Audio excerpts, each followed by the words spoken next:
Hello, I'm Ralph Gable of the Electronics for the Inquisitive Experimenter YouTube channel. This is the third in this video series about vector network analyzers, or VNAs.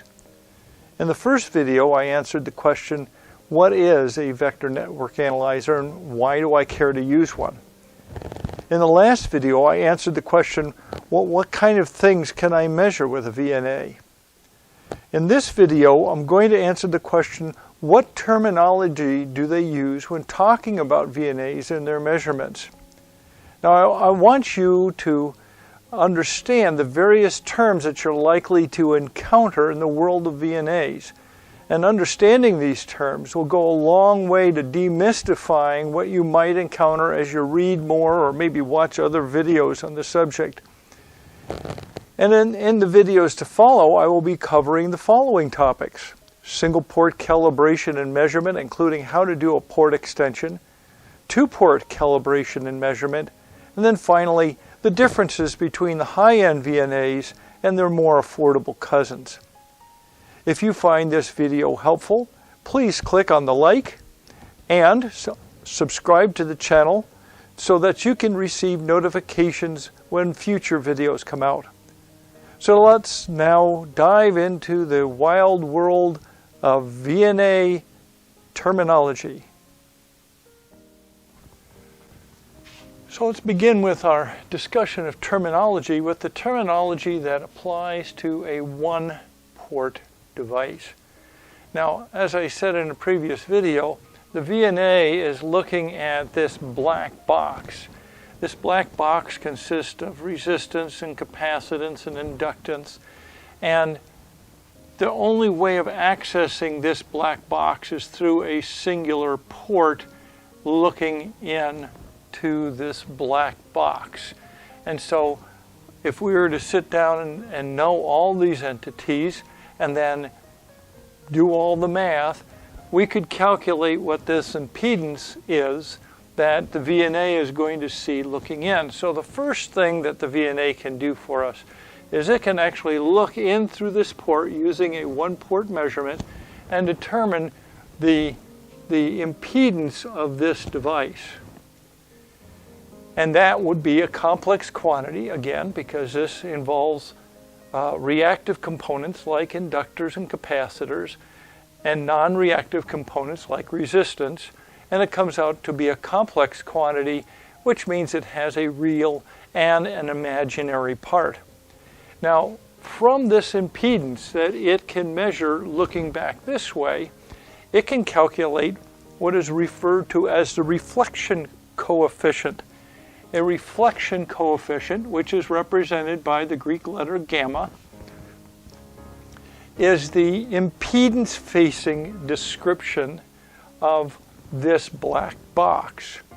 It is represented, like I said, by the Greek letter gamma, and it is a ratio of impedances associated with this system relative to this 50 ohms. And because we have this is complex, and we have this 50 ohms, this is a complex entity, meaning it has real and imaginary parts. Now, from this reflection coefficient, there is a mathematically associated one called return loss. Return loss. Now, we think about return loss. We have power going out from the VNA toward our black box. And there's power going to be coming back from the black box. Now, if we get the same amount of power coming back that we put out, then we don't have any return loss. Return loss is reported in dB, and it is expressed as a ratio of the power being put in and the power coming out. So if we had a perfect load out here and there was no power coming back, then our return loss would be infinite because we're not getting anything back. If, on the other hand, we had a perfectly horrible load here, it was so bad that we got 100% back, then we would have 0 dB of return loss. So that is return loss. It is the ratio of the power returned divided by the power being delivered. It is a logarithmic thing, so it's 10 times the log of that ratio and is reported in dB. Another mathematically related thing to our return loss and our reflection coefficient is VSWR. We often shorten this to just SWR, but properly it's VSWR. This is the voltage facing description of this phenomenon that we're talking about here. And it is mathematically related. All these things have mathematical relationships between them. Now, VSWR is a scalar number. It doesn't have any units.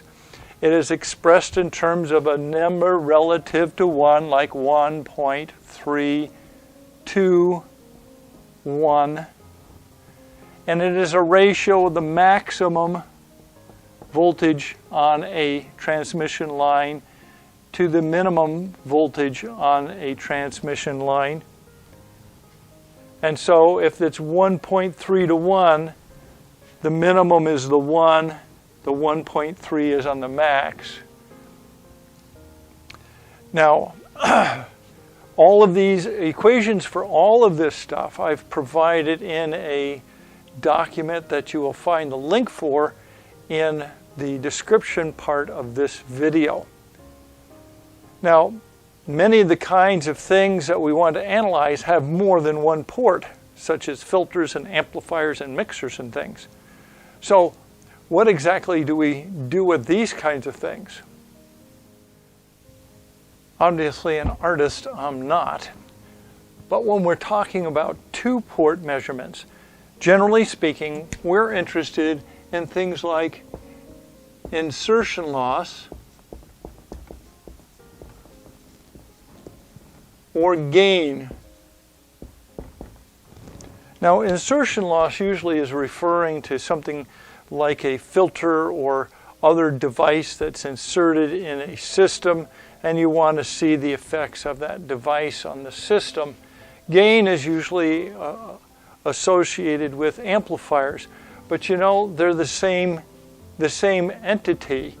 Insertion loss is negative gain, and negative gain is insertion loss. And so we have the power being supplied by the VNA. It's talking it up into the port, the input port of our black box here. On the other hand, over here, it is listening with its second port, its ear, and comparing those two and determining what this is. And so we have the power in, we have the power out, and it's a real simple thing, the power out divided by the power in. We take the log of that, we multiply it by 10, and that equals this. Now, if this is a filter and the power out is lower than the power in, this number is going to end up being negative, and we call it insertion loss. Drop the negative when we say it has 3 dB of insertion loss. If, on the other hand, we're talking about gain, this ratio, this number here comes out as a positive number, and we say it has a gain of 20 dB. So now you have insertion loss and gain using two ports. But the complete VNA does more than just this. Now your inexpensive cousin that you have, this is about all it really can do with two ports. It can do one-port measurements looking in here. and see the impedance, calculate the reflection coefficient, the return loss. It can plot a Smith chart for you. It can tell you what this impedance is. It can do all kinds of good things like that. It can tell you what the SWR is relative to the 50 ohms that it's using. It can tell you what the insertion loss or the gain of your black box is. But a higher end VNA has a bit more capability, and they use some special terminology relative to that capability that I'm going to tell you about now. So when we talk about VNA specific terminology, we begin with scattering parameters, otherwise known as S parameters, just S parameters. Now, I don't want to get into the hot and heavy discussion about exactly what that means, but I want to give you the long and the short of what that shorthand means. What does it mean to set up your VNA for an S11 measurement? Well, here we have our requisite black box. It has port 1, it has port 2. Now, as we have discussed before, you can have power being delivered to here, and you can have power being exiting out of port 2. At the same time, what happens is part of that power that's coming in here is being reflected back, so you have power coming back out here. And there's also the opposite occurring over here. And you say, well, that doesn't make sense, but it does in the VNA world. So, S11 means that what the VNA is measuring, what it cares about, is this pair. I'm delivering so much power in, I'm getting so much power back. If they talk about S21, then they're interested in this pair here. So they're looking at the power they're delivering, they're looking at the power that is coming out. So S21 is like your insertion loss and your gain. S11 is your reflection coefficient, your SWR, your return loss. So this second number right here is where the signal is coming from. The first number is where it's going to. So this is coming from 1, going to 2. So S12 is the reverse. It's actually saying, well, if I stick power in this way, what am I seeing over here? Now, that's applicable if this were a filter, and you want to look at the filter from both directions. You want to see the insertion loss going this way and the insertion loss going this way. And then you have S22. That's looking at this pair, saying, okay, what is the output impedance of my filter? So I'm putting power in, I'm looking at the power coming out. S22, the source, and the destination is port 2. So that's the S parameters. Now there's another very important aspect of this whole business of VNA specific terminology.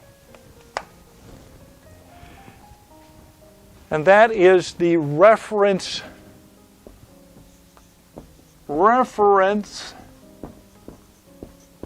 plane. Reference plane. Well, what on earth does that mean? Well, the reference plane, when we talk about a VNA, is the place to where the VNA has been calibrated.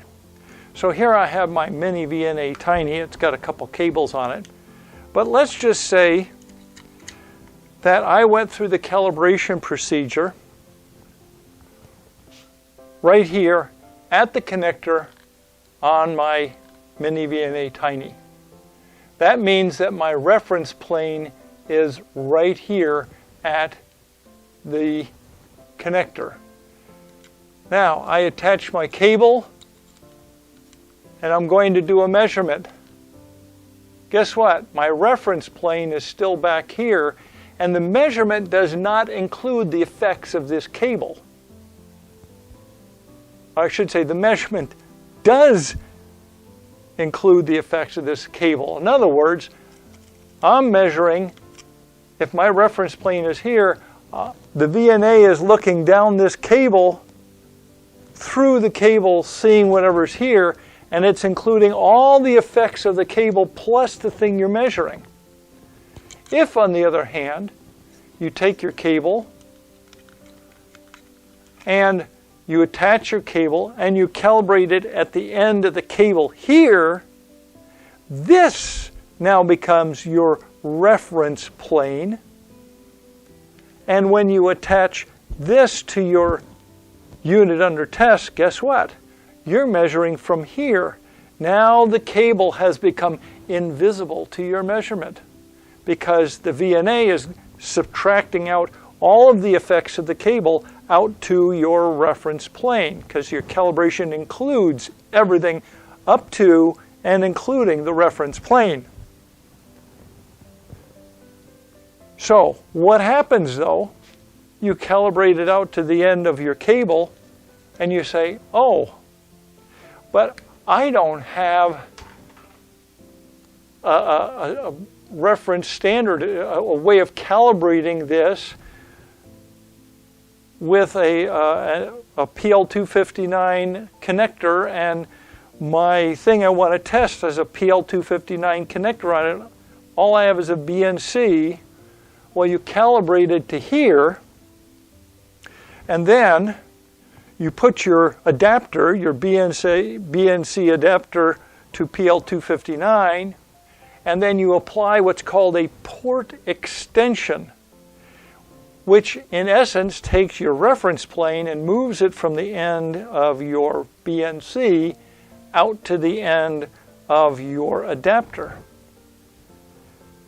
So, there you go. All of the important terminology that you're going to be running up against as you use your VNA and study more things with regard to VNAs.